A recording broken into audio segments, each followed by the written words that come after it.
অসম মাধ্যমিক শিক্ষা পৰিষদৰ অধীনত আজি পুৱা 9 বজাৰ পৰা 2024 বৰ্ষৰ হাইস্কুল শিক্ষান্ত পৰীক্ষা আৰম্ভ হৈছে।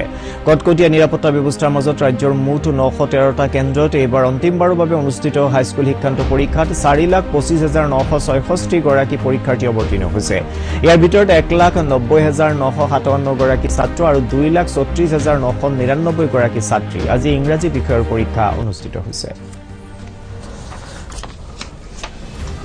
ফাৰ্ষ্টতে বহুত নাৰ্ভাছ আছিলোঁ, তাৰপিছত দ্বিতীয় প্ৰশ্নকটো চাম ভালকৈ কৰিছোঁ, আশা কৰোঁ ভালেই হ'ব। কুৱেশ্যন পেপাৰৰ ওপৰত কথা কেনেকুৱা হয় পৰীক্ষা? এনে পৰীক্ষা ভালে হোৱাৰ আশা আছে।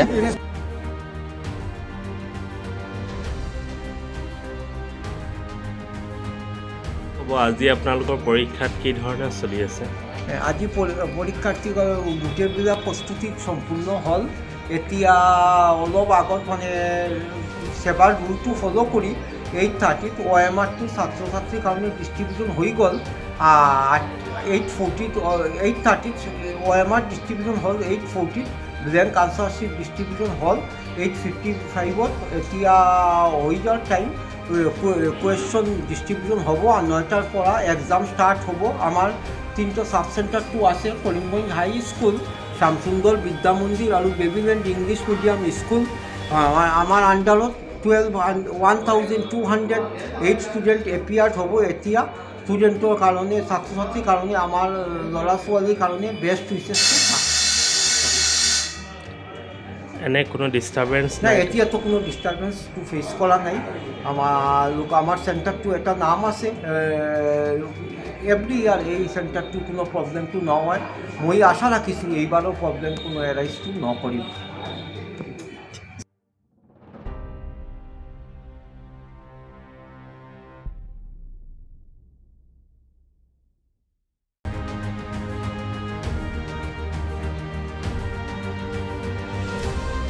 মাধ্যমিক বিদ্যালয় যে সেন্টারটা রয়েছে HSLC 2024, সেটার একটা ভেন্যু হচ্ছে এই বেবিল্যান্ড ইংলিশ মিডিয়াম হাই স্কুল। এখানে আমাদের সরকারি উচ্চতর মাধ্যমিক বিদ্যালয় সেন্টারের 323 জন ছাত্রছাত্রী এবার HSLC দিচ্ছে এই সেন্টারে।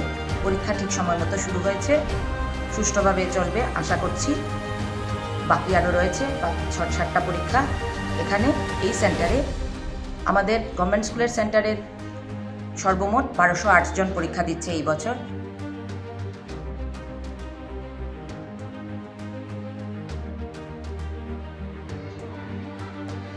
ছাৰে ক'ব আজি আপোনালোকৰ পৰীক্ষা কি ধৰণে চলি আছে আৰু আপোনালোকৰ এনৰলমেণ্ট কিমান, কি ধৰণে আপোনালোকৰ ব্যৱস্থা, প্ৰস্তুতি কেনেকুৱা অলপ জনাই দিব। তো আমার স্কুল একে আজাদ হাই স্কুল এক্সামিনেশন সেন্টার হয়। এই সেন্টারত লাস্ট ইয়ারতো আছিল পরীক্ষা। এই সেন্টারত এইবার 589 স্টুডেন্ট ক্যান্ডিডেট আহি। আমার এই ভেনুত 300 হয় আর একেবারে ভেনুত হয় 289 হয়। মানে প্ৰস্তুতি ভালে আছে ন? হ্যাঁ, ভালো আছে, কোনো অসুবিধা হোৱা নাই? কোনো অসুবিধা হওয়া নাই। ঠিক আছে, থেংক ইউ। কিবা এটা কৈ দিব।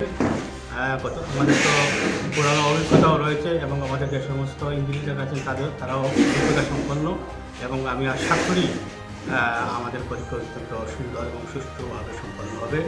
আমি সবাইকে কৃতজ্ঞতা এবং ধন্যবাদ জ্ঞাপন করছি আমাদের আজাদ হাই স্কুলের সেন্টারের পক্ষ থেকে। হিচাপে আহিছে HSLC আর পরীক্ষা চলি আছে, আপনি কিবা ব্যতিক্রম কিবা দেখিছে নেকি? না, সুন্দরে চলি আছে।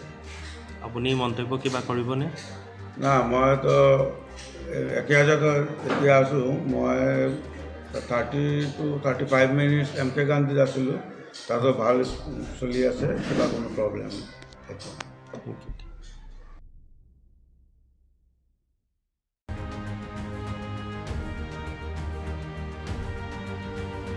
ছাৰে ক'ব আজি আপোনালোকৰ যি ছাব চেণ্টাৰ আছে, এই ছাব চেণ্টাৰত পৰীক্ষা ছাত্ৰ ছাত্ৰী কিমান আৰু কি ধৰণে চলি আছে, কোনো ব্যতিক্ৰম আছে নেকি?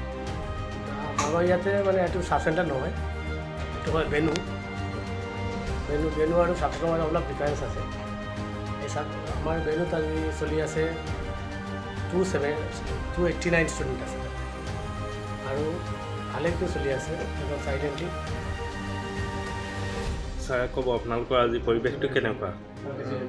ধুনীয়া চলি আছে আমাৰ এক্সামটো, কিবা হেৰি ফেৰি নাই।